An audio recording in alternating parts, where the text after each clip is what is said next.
कभी ना कभी हम सब ने प्यार को महसूस तो किया ही होगा, और शायद इसीलिए ये बात हमें सबको अच्छी से पता है कि प्यार हमेशा प्यारा नहीं होता।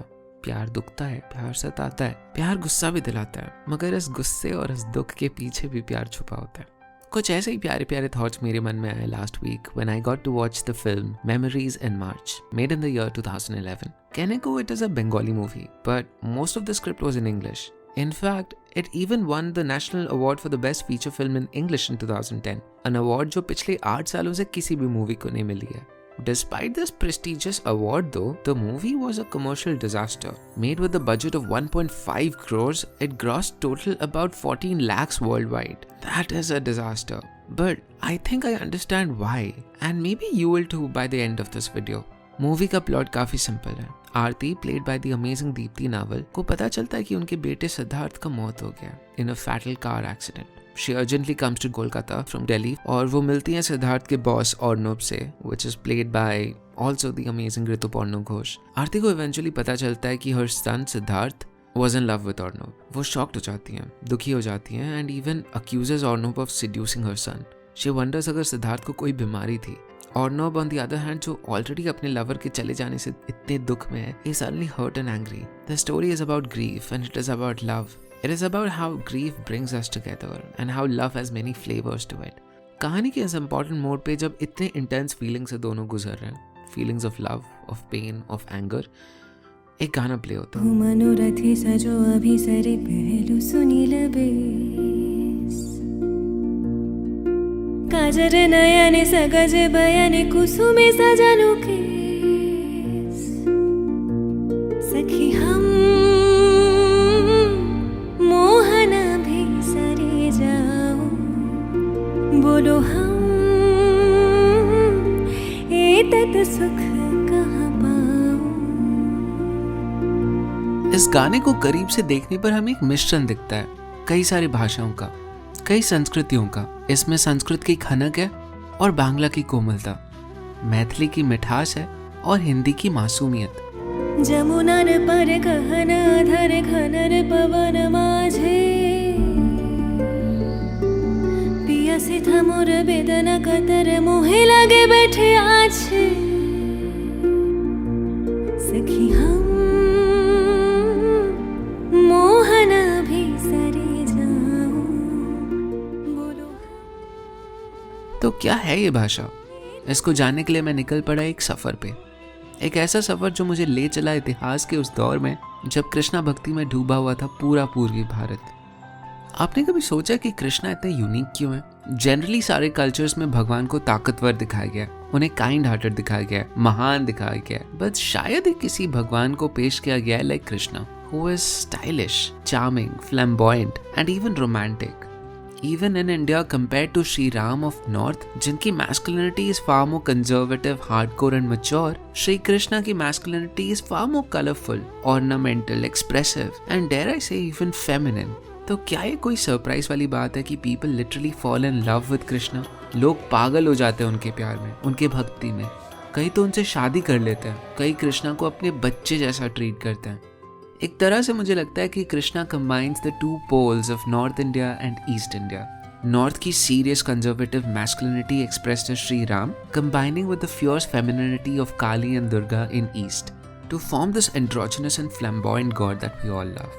And quite literally between Uttar Pradesh and Bengal we have the region जहाँ कृष्णा भक्ति का सबसे बेस्ट एग्जाम्पल हमें मिलता है। In this reason called Mithila in Bihar, the home of माँ सीता। यहाँ करीब 700 साल पहले live the great poet Vidyapati, जो दोनों मिथिला और बंगाल में एक बहुत रिस्पेक्टेड फिगर हैं।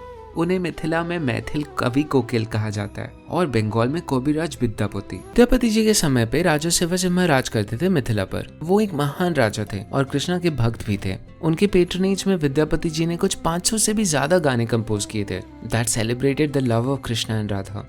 विद्यापति जी के पहले राधा कृष्णा ट्रेडिशन में जो भी गाने बनते थे वो कृष्णा के पर्सपेक्टिव से लिखे जाते थे और इनमें संस्कृत का प्रयोग होता था। विद्यापति जी ने इन सारे रूल्स को पलट दिया। उनके गाने मोस्टली राधा जी के पर्सपेक्टिव से लिखे गए थे और उन्होंने संस्कृत के बजाय मैथिली का प्रयोग किया था, जो विद्यापति जी के पहले कभी भी किसी लिटरेरी वर्क में यूज नहीं हुई थी। आज अब जितने सारे पॉपुलर गानों में ये सारे शब्द सुनोगे ना, सखी, सजनी, मोहे, तोहे। तो याद रखना कि कहीं ना कहीं ये सारे विद्यापति जी के मैथिली गानों से इंस्पायर्ड हैं। विद्यापति जी के गानों को कलेक्टिवली पदावली कह के रेफर किया जाता है और आज तक इन गानों को मैथिल महिलाएं गाती हैं और रियाज भी करती हैं।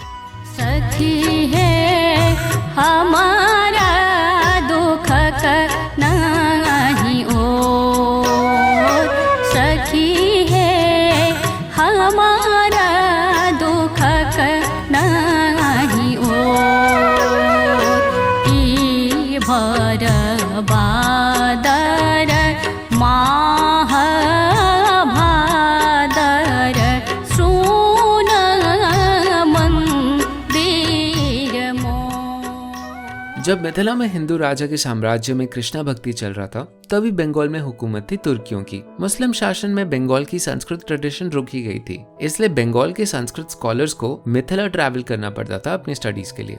जब वो मिथिला जाते थे तो वो यकीनन विद्यापति जी के गानों से परिचित होते थे और अपने साथ विद्यापति जी के प्रसिद्ध मैथिली गाने भी बंगाल को लाते थे। इस नई भाषा से बंगाल मंत्रमुग्ध हो गया था। बंगाली लोगों को मैथिली फेमिलियर भी लग रही थी और एग्जॉटिक भी। वैसे अगर आप उत्तर प्रदेश से बंगाल एक लाइन खींचो तो उस लाइन के अलॉन्ग बिहार के लैंग्वेजेस एक स्पेक्ट्रम में डिस्ट्रीब्यूट हो जाते हैं। लैंग्वेजेस लाइक भोजपुरी जो यूपी के नजदीक हैं, उनमें आपको हिंदी का प्रभाव ज्यादा दिखता है, और लैंग्वेजेस जो बंगाल के साइड हैं जैसे कि मैथिली या सुरजापुरी, उनमें आपको बंगाली का स्वाद दिखता है। विच इज वाई बंगाली लोगों को मैथिली में बांग्ला का एक झलक दिखा। खैर, कहाँ थे हम? ओह हाँ, बंगाल के लोग तो हो गए थे मैथिली के दीवाने, बट कुछ इतने बड़े फैन हो गए कि वो खुद मैथिली स्टाइल में गानों की रचना करने लगे। बट एक छोटा सा प्रॉब्लम था, उनको तो मैथिली आती ही नहीं थी, बस विद्यापति जी के कुछ गाने पता थे। देयरफॉर जब उन्होंने गाने लिखना शुरू किया तब मैथिली और बंगाली का एक खिचड़ी सा बन गया और एक ऐसे लैंग्वेज का जन्म हुआ जो कि ना मैथिली था और ना बंगाली। चैतन्य महाप्रभु और उनके कई फॉलोअर्स ने इसी लैंग्वेज में राधा कृष्णा के प्यार के बहुत सारे गाने लिखे और लैंग्वेज का नाम पड़ गया Brajabuli, which by the way is not to be confused with the whole different language called Braj भाषा, जो कि actually यूपी में बोली जाती है। So basically, Brajabuli is the form of Maithili that was born away from Mithila in the lands of Bengal. Brajabuli को समझने के लिए एक एग्जाम्पल लेते हैं। Take this sentence for example. Leaving his bed, Hari went to the grove. या हिंदी में बिस्तर छोड़ हरी जंगल को चला गया। Let's see इस लैंग्वेज को ब्रजबुली, बांग्ला और मैथिली में कैसे बोला जाएगा। In Bangla you would say शौज्जा त्याग करिया हरी कुंजे गेलो, and in Maithili you would say बिछौना छोड़ी हरी कुंज दिशा चली गेला। Combining these two in Brajabuli you would say Sayana teji hari kunja hi gela. मेरे ओपिनियन में Brajabuli feels much more musical than both these languages. Notice how the Brajabuli has a musical rhythm in it. Sayana teji hari kunja hi gela. It's almost like every sound has a consonant and a vowel paired up. To me it seems like Bangla अपने letters को कुछ ज़्यादा ही close use कर देती है like French. While in Maithili letters are pronounced more distinctly. Brajabuli कुछ features Maithili से लेती है और कुछ features बांग्ला से। For example, ब्रजबुली बांग्ला की तरह राउंडेड नहीं होती। इसमें आखिर का साउंड मैथिली की तरह अ होता है, ओ नहीं। एंड बांग्ला के श के बजाय मैथिली का स यूज होता है। सो इंस्टेड ऑफ जीबॉन यू वुड से जीबना एंड इंस्टेड ऑफ शोखी यू वुड से सखी। बट एक ऐसा फीचर भी है जो Brajabuli retained from Bangla. Can you guess what it is? Maithili Hindi की तरह हैवी और लाइट सिलेबल्स में डिस्टिंक्शंस रखती है, जैसे कि बड़ी ई या छोटी ई, which means कि मैथिली का हर syllable सेम टाइम नहीं लेता। This is different from Bangla where every syllable takes approximately the same time, which is why Bangla में छोटी ई और बड़ी का इतना ज्यादा इम्पैक्ट नहीं दिखता। Therefore, एक हिंदी या मैथिली कविता में आपको शरीर और मंदिर कभी राइमिंग होते हुए नहीं दिखेंगे, but it is very possible that in a Bangla composition you can rhyme sharir with mandir. This is one of the reasons why Bangla is so easy to rhyme. Vidyapati ji के बाद करीब 200 साल तक ब्रजबुली में अनेकों गाने बनते गए, मगर धीरे धीरे ब्रजबुली का यूज घटते गया। One afternoon out of the blue in the year 1884 कुछ ऐसा हुआ जिससे पूरी लिटरेचर कम्युनिटी उथल पुथल में आ गई। भारती नामक पब्लिकेशन में ब्रजबुली का एक कॉम्पोजिशन पब्लिश हुआ, which was attributed to a mysterious author named Bhanu Singh. Composition actually बहुत सुंदर थी। लोगों को ऐसा लगने लगा जैसे किसी अनजाने अनसुनी वैष्णव पोएट के सीक्रेट वर्क्स रिवील हो गए, जिसके बारे में आज तक किसी ने ना जाना था ना सुना था। इन कॉम्पोजिशंस में कुछ ऐसा था कि लोग कहने लगे कि भानु सिंह जी विद्यापति और चंडीदास जैसे महान काव्यकारों के तुल्य होंगे। The first poem from Bhanu Singh that got published was गहन कुसुम कुंज माझे in the middle of the deep forests.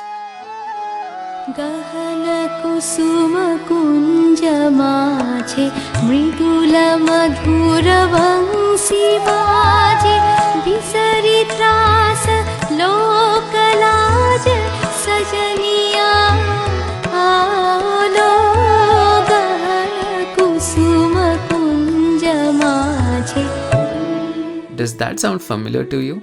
Well, if that feels like a Rabindra Sangeet, that's because it is. It was only later revealed that दरअसल भानु सिंह और कोई नहीं बल्कि हमारे कवि गुरु रविंद्रनाथ थे। उन्होंने अपना एक फेक नाम रखा था, like a pseudonym, which also means son, like Robbie.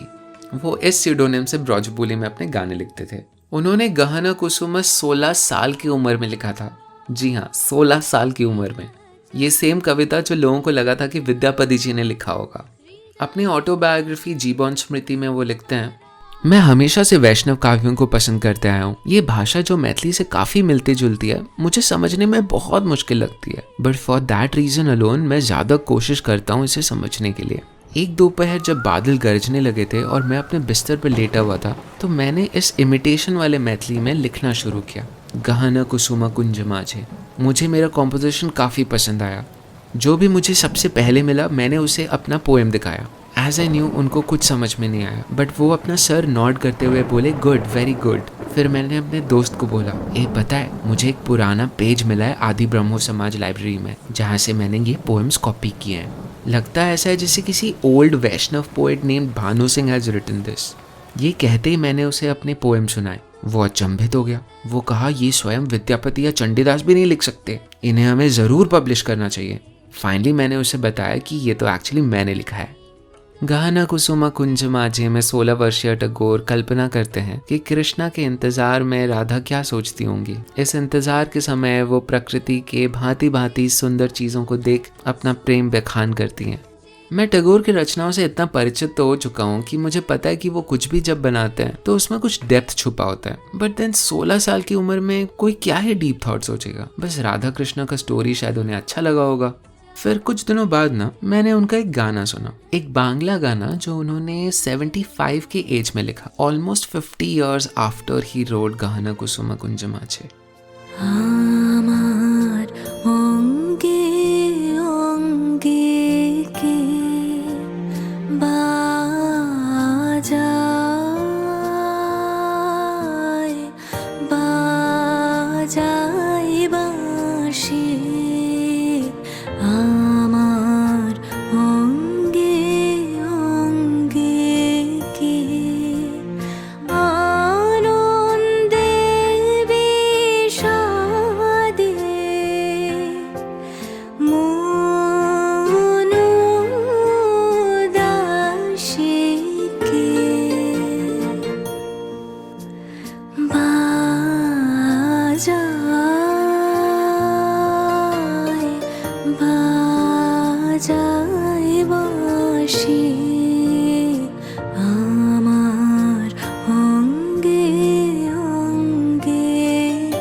इस गाने में हम टैगोर के सबसे मैच्योर्ड थॉट प्रोसेस को देखते हैं।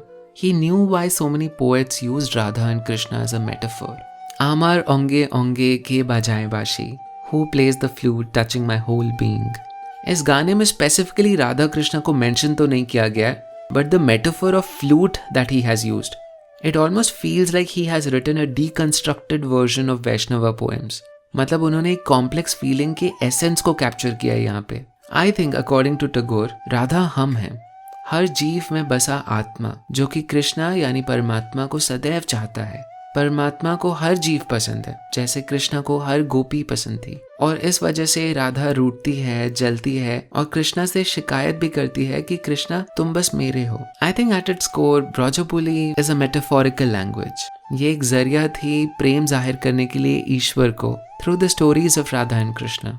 मैं वीडियो को यहीं एंड करने वाला था, बट देन मेरे माइंड में कुछ ऐसे चलने लगा which I felt I need to talk about. I was thinking कि मिथिला की संस्कृति कितनी महान रही होगी कि इतने बड़े विद्वान, इतने टैलेंटेड म्यूजिशियंस वहां से निकले। इतनी सुंदर कविताएं जिनकी झलक हमें आज तक अपने फिल्म्स या एल्बम्स में दिखती हैं, वो मिथिला से निकले।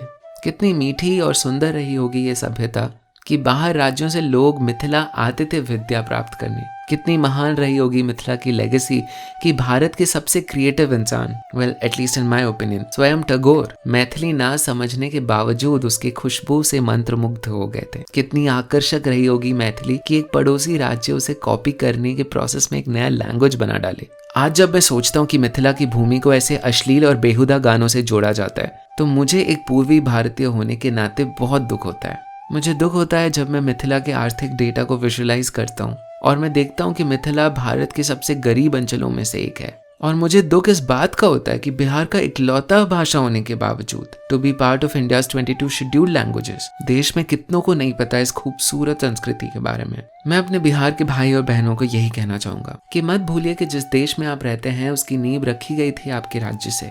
एक समय पे अन्य राज्यवासी आपकी तरह बनना चाहते थे। एक समय पे भारत और विश्व के सबसे ज्ञानी और विद्वान लोग आपके शरण आते थे। आप जो दिशा दिखाते उस दिशा पे चलता भारत। मैं चाहूंगा आप याद रखें कि आप किस भूमि से आते हैं। मैं चाहूंगा कि आप गर्व महसूस करें कि आपका जन्म इस पावन भूमि पे हुआ था। ये भूमि राधा और कृष्णा की भूमि, ये भूमि विद्यापति की भूमि, ये भूमि अनेकों मैथिल कवियों की भूमि। आज आपसे ये भूमि ताक लगाए बैठी है कि आप इसे एक सुनहरे भविष्य की तरफ ले चलें और फिर से अपने अंचल को भारत का सबसे सुनहरा अंचल बना दें।